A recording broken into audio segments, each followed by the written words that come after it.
Salut à toi et bienvenue sur CryptoPoint.fr. J'espère que tu vas bien. J'espère aussi que tu aimes bien ces nouveaux formats que j'essaye petit à petit d'implémenter sur la chaîne, même si pour le moment ça prend un peu plus de temps que prévu pour être posté. Je connais pas encore exactement le temps qu'il me faut pour monter une vidéo, mais une fois que ce sera fait, voilà, le rythme de parution sera bien sûr le mardi et le samedi. Mais je commence déjà à cerner un peu le temps qu'il me faut pour monter toutes ces vidéos-là. Comme promis, hein, 1 à 2 fois par mois, on va ensemble retrouver l'ancien format, la format d'analyse technique que les gens qui se sont abonnés à ma chaîne et qui me suivent depuis le début, me suivent pour ça de base. Donc voilà, c'est pour ça qu'on va le tourner. Et dans cette vidéo, bien sûr, très très peu de montage. On va pas vraiment corriger les phrases que je dis. C'est une vidéo à l'ancienne, c'est-à-dire un peu impulsif comme ça, un peu comme si on était en live tout simplement, comme si on discutait ensemble. Et là, on va traiter dans la vidéo d'aujourd'hui le BTC face au dollar. Et on aura samedi, du coup, une petite vidéo qui sera du format Vest CTA. Donc voilà, une nouvelle vidéo sur Cross the Edge. J'espère que vous allez l'aimer. En tout cas, on va pouvoir commencer la vidéo tout de suite. C'est parti. Alors pour commencer cette analyse, on va d'abord regarder le graphique globalement du BTC face au dollar. On voit qu'on est dans une phase impulsive, qu'on a peut-être, hein, je dis bien peut-être, une reprise de bull run. On n'est pas à l'abri non plus ici que la X se prolonge à cet endroit-là. Alors je vais vous la montrer ici, que la X se prolonge à cet endroit-là et que finalement on est du coup un bull run qui vient se pérenniser, qui vient continuer un peu plus longtemps, voilà, même si c'est pas un scénario qu'on aimerait tous. Pour le moment, on a celui-ci, et pour le moment, on va regarder ensemble, finalement, ce que nous fait le BTC. On voit qu'on a fini potentiellement, je dis bien, la baisse ici du quatrième cycle, qui vient terminer ici à partir de novembre 2022, et que depuis novembre 2022, si jamais le bull run commence et à ses débuts et à ses balbutiements, c'est-à-dire que en fait, on est actuellement en début de phase haussière pour cette vague de 5. On va regarder ensemble les objectifs qu'on a touchés pour le bull run précédent. Alors, en regardant ensemble, hop là, on va essayer de voir un peu tout ça. En regardant ensemble, on voit que la vague de 2 ici a atteint des objectifs ici de 78,6. Alors je le rappelle juste avant de continuer que la vidéo se fait pour des gens qui sont intermédiaires, c'est-à-dire les gens qui suivent déjà la chaîne depuis longtemps. J'ai utilisé mes termes, qui connaissent mes codes couleurs. Je vais pas les reprendre ici, je les réexpliquerai dans une prochaine vidéo. Donc désolé pour tous ceux qui auront un peu de mal à suivre ici. Mais globalement, ici, on a la vague de 2 du coup, qui vient toucher les 78,6 et qui vient même les dépasser légèrement. Donc on a vraiment un gros objectif de 2 qu'on a réussi à atteindre. On va essayer ici de regarder ensemble l'objectif de 3 qui a été touché. On va d'abord placer nos petits Fibonacci et on va regarder ce qui se passe.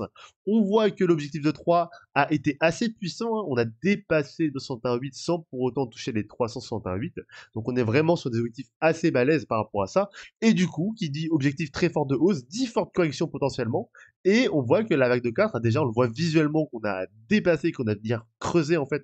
On est venu creuser le sommet de la 1. Donc on s'attend, c'est-à-dire qu'on s'attend en fait pour la vague de 5 potentiellement à une tronquée. Et on va regarder en fait la vague de 5 ici, la vague de 4 ici, qui a atteint des sommets plus fortes, enfin quasiment aussi fortes pardon, que la précédente vague de 2, c'est-à-dire de 78,6. Pour les environ les 15 000 dollars qu'on a vu à peu près dans ce bear market là. Donc, hein, je le rappelle, on a quand même fait une sacrée baisse par rapport au sommet historique qu'on a connu.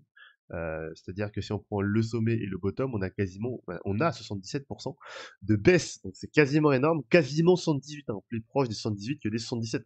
Donc on a vu une très grosse baisse quand même ici. Donc je pense, moi, personnellement, après ça ne tient que moi, je te rappelle, pas de conseils en investissement sur la chaîne, mais je pense qu'on a déjà fait une belle baisse. Après, pourquoi pas venir toucher les objectifs de 86, de 85,4, pardon. Ce serait pas déconnant non plus. Mais voilà, pour moi, ça me plaît déjà ici, l'objectif qu'on a atteint. Et du coup, moi, je peux potentiellement me dire déjà, peut-être on est en bull run, peut-être on est en début de bull run en tout cas, peut-être je peux me lancer dans les phases d'achat de BTC, même si actuellement, on va le voir ensemble, hein, c'est vraiment un très très mauvais moment d'achat ici pour le Bitcoin.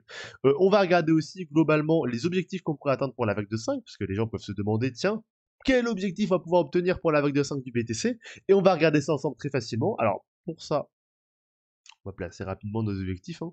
Et là, on observe en fait une hausse plus faible finalement que pour la hausse de 3. Une hausse plus faible déjà qu'on voit déjà actuellement. On peut s'attendre à une tronquée. Honnêtement, c'est le premier objectif à privilégier ici. On va placer notre petit carré rouge comme on avait l'habitude de le faire à cet endroit-là, carré de vente. Petit objectif ici, qui est hop là. Qui est ici un objectif pas déconnant, hein, qui est le 68, donc les 70 481 dollars. Donc on dépasse légèrement le sommet historique sans forcément le dépasser. Après, on a ici la zone des 91 000 au niveau des 38,6. C'est notre zone qui va être prioritaire ici, la zone majeure, qu'on va vouloir toucher à cet endroit-là. pour avoir un bull run, en fait, on aimerait bien avoir cette zone-là, comme ça on dépasse réellement le sommet historique. Attention piège, parce que les gens s'attendent en fait à voir à peu près ces prix-là. 91 000, 100 000 dollars, il y a beaucoup de gens qui parlent de 100 000 dollars.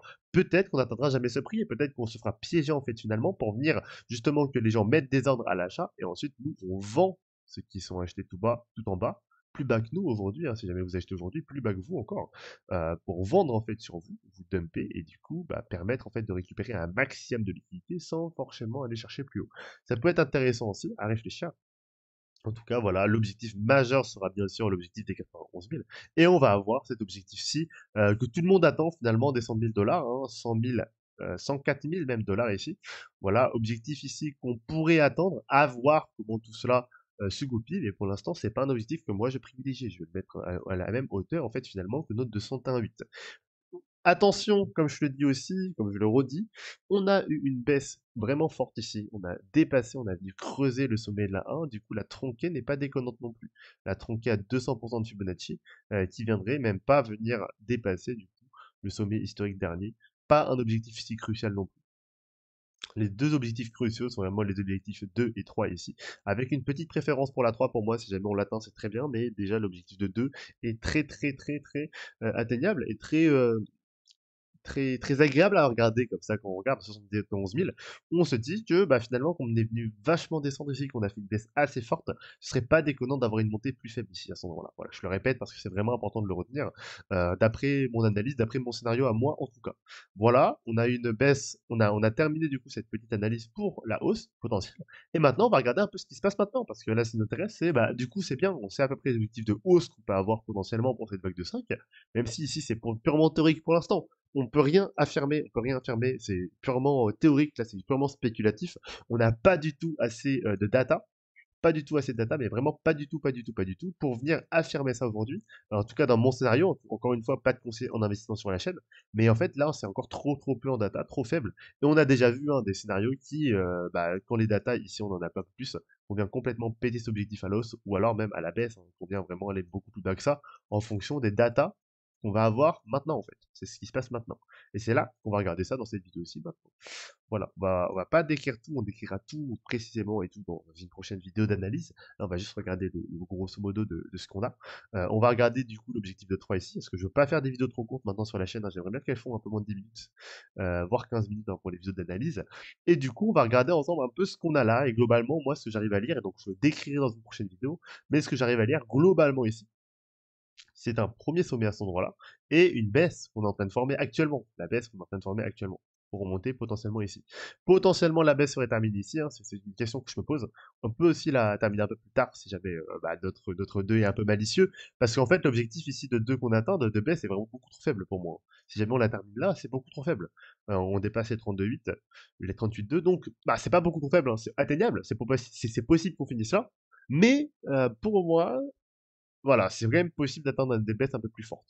Et du coup, je reste mitigé par rapport à ça. Je me dis pas qu'ici c'est l'objectif forcément de baisse majeure qu'on a atteint. Même si, si jamais hein, vous n'êtes pas trop confiant, vous pouvez déjà placer un objectif de vente à cet endroit-là. Moi, en tout cas, j'en mets un partiel ici, un objectif de vente partiel. Peut-être on viendra chercher là, deuxième objectif partiel ici. Et comme ça, si jamais bah, ça monte, on est quand même dedans. Voilà, tout simplement. Et on n'a pas le seum, on n'a pas peur. On reste pixel par rapport à ça.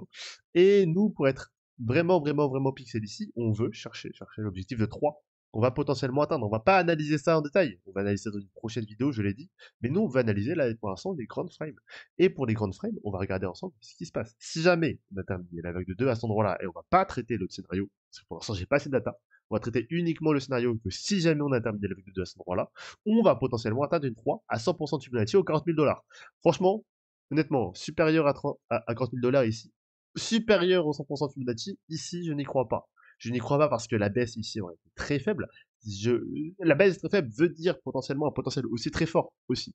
Bien sûr, les 49 000 dollars sont atteignables, hein, c'est tout à fait possible. Mais pour le moment, pour ma part, je préfère rester sur des, sur des objectifs assez méticuleux parce qu'on n'a pas encore un contexte qui s'y prête. On est encore au mois d'août actuellement. Je sais pas quand on va aller exactement atteindre cette vague de 3, mais si c'est pendant le mois d'août, voilà, je me vois mal pendant l'été atteindre des objectifs aussi forts. Si jamais on est en septembre, mais si jamais on est en octobre, alors dans ce cas-là, on va venir peut-être privilégier 101,8. Maintenant, ça a cherché en fonction de la frame et en fonction de la période où on est tout simplement. Et là, actuellement, pour ma part, hein, pour ma part, je préfère privilégier les 100% Fibonacci. On va attendre hein, aussi les 61,8. En tout cas, c'est mes deux objectifs majeurs, mais pour l'instant, petite préférence pour le 100%, ou au moins prise de profit partiel. Prise de profit partiel ici, en attendant ici les 61,8. Attention, ici on est dans un contexte où les 123.6 sont possibles, ils sont même très atteignables, ils sont même très intéressants ici. C'est un entre-deux parfait, si jamais on termine en septembre ou octobre, pour pas venir atteindre des objectifs aussi forts que quasiment les 50 000 dollars. D'ailleurs, ici, on voit qu'on n'est pas à 50 000 dollars, on est à 49 814. Donc peut-être un piège ici aussi pour les gens qui pensent qu'on va atteindre les 50 000 dollars. 50 000 dollars qui sont quasiment 50% du bourlon précédent. Mais moi, je préfère ici me baser sur un bon 30%, un bon 40%. Ça m'étonnerait qu'on aille plus haut que les 108 de toute façon. Donc, je vais pas les viser. Je vais pas viser les objectifs supérieurs. Ici, on va vraiment atteindre ça. Mais pourquoi ça me plaît pas forcément cet objectif finalement de 168? Bah, regardez, tout simplement parce que bah, nos objectifs à la hausse, ils sont où? Ils sont là. Ils sont là, ils sont là, ils sont là. C'est-à-dire que si on atteint déjà cette zone-là à la première vague ici violette, bah, ça veut dire que le bull run va être sacrément puissant, honnêtement. Ça veut dire qu'on va venir exploser finalement ces objectifs qui sont là. Voilà, on le souhaite, hein, on le souhaite, mais c'est potentiel, mais ça veut dire aussi qu'on peut pas forcément savoir le prix qu'on va avoir tout de suite maintenant. C'est pour ça que je vous dis que la data qu'on va avoir ici est extrêmement importante, parce que ça va jouer beaucoup de choses sur ce qui va se passer plus tard. Maintenant, moi, l'objectif de 3, je le rappelle, désolé, j'ai un peu bêtisier, l'objectif de 3 que je rappelle, hein, c'est vraiment ici cet objectif des 100% et potentiellement des 123,6. Voilà. Maintenant, j'ai pas grand chose de plus à vous dire aujourd'hui. Je pense que j'ai tout dit. J'ai terminé cette vidéo. On est sur un endroit qui est un peu bipolaire, on va dire. Soit on va à la hausse, soit on va à la baisse. Si c'est pas trop, le cours est un peu gênant. On va regarder, si vous voulez, les indicateurs de volume pour regarder ça ensemble. Voilà, tout simplement. Hop là, on a des indicateurs de volume, des volumes très faibles ici. Ça ne plaît pas forcément. On va avoir ici, on va regarder l'indicateur du partenaire, Special Go. Ah, je peux pas mettre plus de 3 indicateurs, j'ai désactivé mon TradingView Pro actuellement. On va enlever quelques indicateurs, voilà, pour pouvoir le mettre. Petit outil du partenaire, Special Go, c'est parti. Et là, on regarde que, hop là, que on a un signal boule ici qui a atteint. Et comme le signal boule est atteint et qu'on voit que finalement les outils là sont plutôt propres, finalement on a vraiment atteint les billes, on est vraiment baissé, les boules on est vraiment monté, potentiellement on a vraiment atteint le sommet de la 2. C'est un indicateur en plus, c'est un indicateur parmi d'autres, pour se dire que oui en effet ça peut être intéressant. Je vous mets le lien de l'indicateur que je viens d'utiliser en description si jamais il vous intéresse. Et pour le moment, pour ceux qui suivent cette vidéo et qui sont les plus débutants, utilisez seulement TradingView Pro, TradingView gratuit, pardon. Ça suffit largement avec les indicateurs que vous avez de base pour venir regarder tout ça simplement et regarder un peu la charte. Voilà. J'ai fini cette vidéo, j'espère qu'elle vous a plu, j'espère que vous avez aimé cette petite retrouvaille avec ce format de base, sans montage, très authentique finalement. Et nous, on se retrouve normalement samedi du coup pour une vidéo de Vest CTA, une vidéo sur Crossy Edge. Si j'ai le temps de la monter d'ici samedi, normalement ce sera dans le week-end, c'est sûr, samedi.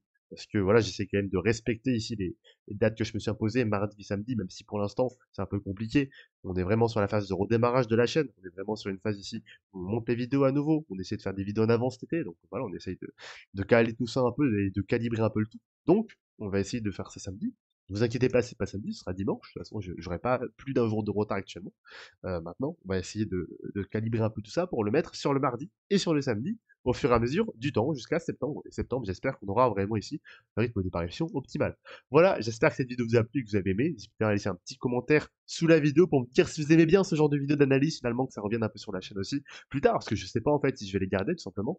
N'hésitez pas à vous abonner à la chaîne avec la petite cloche de notification si vous voulez ne rien louper, et aussi bien sûr à liker la vidéo. Voilà, mais moi je vous dis à bientôt sur CryptoPoint.fr.